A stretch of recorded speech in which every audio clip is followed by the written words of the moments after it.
अक्सर ऐसा लगता है ना कि मार्केट जानबूझकर रिटेल ट्रेडर्स के खिलाफ जा रहा है। खैर, आज के इस खास एनालिसिस में हम रैंडम लगने वाले इन मार्केट मूव्स के पीछे का असली सच डिकोड करने वाले हैं। एक इंस्टीट्यूशनल ट्रेडर की नज़र से हम समझेंगे कि स्मार्ट मनी असल में काम कैसे करती है। तो चलिए, बिना किसी देरी के सीधा मुद्दे पर आते हैं। एक बहुत ही कड़वा सच है जिसे हर ट्रेडर को समझना चाहिए। बड़े बड़े संस्थान या बिग प्लेयर्स यूं ही ट्रेड नहीं करते। वो जानबूझकर कीमतों को मैनिपुलेट करते हैं। उनका असली टारगेट क्या होता है? Resting liquidity pools. आसान भाषा में कहें तो रिटेल ट्रेडर्स के स्टॉप लॉस। ये कोई किस्मत का खेल या तुक्का नहीं है। ये करोड़ों अरबों डॉलर्स की एक सोची समझी बेहद सटीक रणनीतिक चाल है। तो आइए सबसे पहले बात करते हैं सेक्शन 1 की, बाजार का असली सच, यानी the reality of the market. अब सवाल उठता है कि ये लिक्विडिटी पूल आखिर भला क्या है।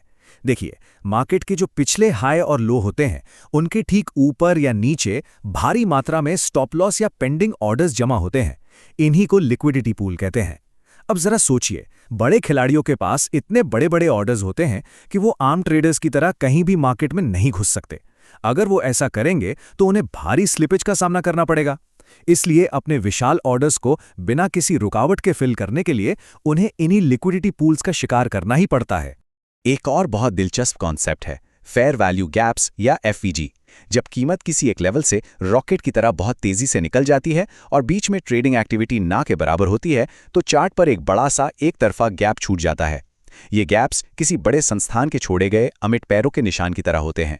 जब भी कीमत भविष्य में वापस इन लेवल्स पर आती है, तो ये गैप्स एक बहुत ही हाई प्रोबेबिलिटी एंट्री जोन बन जाते हैं। अब आगे बढ़ते हैं सेक्शन 2 की ओर, ऑर्डर ब्लॉक की पहचान, यानी बड़े खिलाड़ियों के इन फुटप्रिंट्स को कैसे पकड़ें। बुलिश और बेरिश ऑर्डर ब्लॉक्स को पहचानना काफी आसान है। एक बुलिश ऑर्डर ब्लॉक दरअसल एक मजबूत ऊपर की ओर मोमेंटम शुरू होने से ठीक पहले की आखिरी बेरिश कैंडल होती है।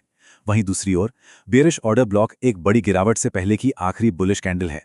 इसे हारने वाले पक्ष का आखिरी संघर्ष कह सकते हैं, जिसके ठीक बाद जीतने वाला इंस्टीट्यूशनल प्लेयर मार्केट का पूरा कंट्रोल अपने हाथ में ले लेता है।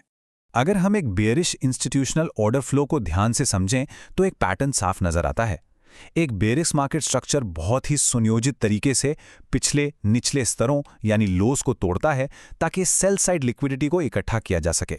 बड़ी गिरावट से पहले जो भी हल्का सा उछाल दिखता है ना, वो दरअसल सिर्फ रिटेल ऑर्डर्स को फंसाने के लिए बिछाया गया एक जाल होता है। मार्केट में गिरावट से ठीक पहले बनने वाली अंतिम बुलिश कैंडल्स पर गौर करना सबसे अहम है। ये कैंडल्स बड़े संस्थानों के लिए लॉन्चिंग पैड का काम करती हैं और यहीं पर असली बियरिश ऑर्डर ब्लॉक्स बनते हैं।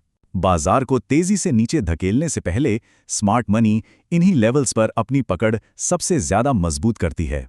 मार्केट का स्ट्रक्चर कितना लयबद्ध है, ये मिटिगेशन की प्रक्रिया को देखकर ही समझ आ जाता है। बाजार कोई रैंडम मशीन नहीं है। ये स्वाभाविक रूप से वापस इन्हीं सटीक जोन्स में लौटता है। अगली बड़ी लहर शुरू होने से पहले बड़े इंस्टीट्यूशंस अपनी पुरानी पोजीशंस को न्यूट्रल या शमन करने के लिए कीमत को बार बार वापस उन्हीं ऑर्डर ब्लॉक्स तक लाते हैं। ये अकेला कॉन्सेप्ट इस भ्रम को पूरी तरह तोड़ देता है कि बाजार बेतरतीब ढंग से मूव करता है। अब आते हैं सेक्शन 3 पर, सही और गलत ब्लॉक की पहचान, यानी जोन्स को वैलिडेट करना। लेकिन जरा रुकिए, चार्ट पर दिखने वाली हर विपरीत कैंडल में बड़े खिलाड़ियों की ताकत नहीं होती। एक अमान्य या इनवैलिड ऑर्डर ब्लॉक को पहचानने के कुछ बहुत स्पष्ट संकेत हैं, जैसे अगर कोई कैंडल ब्लॉक की सीमा के पूरी तरह बाहर क्लोज हो जाए या कीमत बिना किसी मजबूत रिएक्शन के बार बार उस जोन को आकर छुए। इसके अलावा अगर कोई ब्लॉक हायर टाइम फ्रेम के बड़े ट्रेंड के खिलाफ हो तो उस पर भरोसा करने का कोई तुक नहीं बनता। ऐसे जोन्स अपनी प्रोबेबिलिटी पूरी तरह खो चुके होते हैं। एक सवाल अक्सर उठता है कि ऑर्डर ब्लॉक और ब्रेकर ब्लॉक में क्या फर्क है। बहुत ही सीधा सा अंतर है। एक रेगुलर ऑर्डर ब्लॉक किसी बड़े मोमेंटम मूव से पहले बनता है और हमें प्राइमरी एंट्री का मौका देता है। इसके विपरीत ब्रेकर ब्लॉक मूल रूप से एक पुराना सपोर्ट या रेजिस्टेंस लेवल होता है जिसे बाजार पहले तोड़ देता है और फिर वापस उसे रीटेस्ट करता है।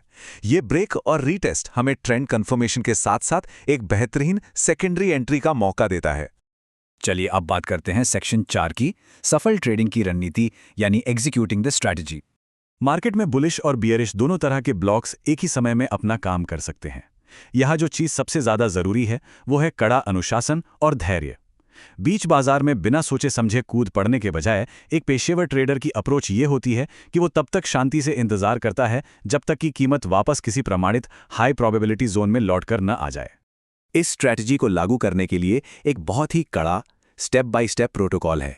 पहला स्टेप, हमेशा बड़े टाइम फ्रेम का डायरेक्शनल बायस पहचानें। दूसरा, एक सही और valid order block zone mark करें। तीसरा, कीमत के उस ब्लॉक में वापस आने का पूरे धैर्य के साथ इंतजार करें। और चौथा, एक बार जब कीमत वहां आ जाए तो बिना झिझक एंट्री लें और अपने स्टॉप लॉस को स्ट्रक्चर के हिसाब से ब्लॉक के ठीक बाहर रखें। याद रखिए, प्रोफेशनल ट्रेडिंग हमेशा सामने दिख रहे सबूतों पर रिएक्ट करने का नाम है, मार्केट की भविष्यवाणी करने का नहीं। रिस्क मैनेजमेंट के बिना दुनिया की सबसे बेहतरीन स्ट्रैटेजी भी नाकाम हो सकती है। स्टॉप लॉस हमेशा ऑर्डर ब्लॉक के एक्सट्रीम लेवल से कम 5 पिप्स दूर होना चाहिए। साथ ही 4 घंटे या डेली चार्ट जैसे हायर टाइम फ्रेम्स के साथ अपने सेटअप्स को वैलिडेट करना बिल्कुल ना भूलें। फोकस हमेशा साफ प्राइस एक्शन पर होना चाहिए जिसमें बड़ी बड़ी विक्स या शैडो ना हो। और हां, लाइव मार्केट में उतरने से पहले बैकटेस्टिंग का कड़ा अभ्यास ही आपको बाजार के शोर शराबे से बचा सकता है। अब जब हम ये जान चुके हैं कि बड़े संस्थान किस तरह से ऑर्डर फ्लो को मैनिपुलेट करते हैं, तो एक आखिरी और सबसे बड़ा सवाल यह है, इस बाजार में टिके रहने के लिए हमें अपनी ट्रेडिंग साइकोलॉजी को कैसे बदलना होगा। आम रिटेलर्स की तरह सोचने और हर दूसरी कैंडल पर ट्रेड करने की आदत को हमें हमेशा के लिए पीछे छोड़ना ही होगा। इसके बजाय हमें अपनानी होगी इंस्टीट्यूशनल खिलाड़ियों वाली वो जबरदस्त पेशेंस, वो अनुशासन और सिर्फ हाई प्रोबेबिलिटी जोन्स पर प्रहार करने वाली अचूक मानसिकता, क्योंकि अल्टीमेटली सही ज्ञान ही वो ताकत है जो हमें स्मार्ट मनी के खिलाफ नहीं बल्कि उनके साथ तैरना सिखाती है।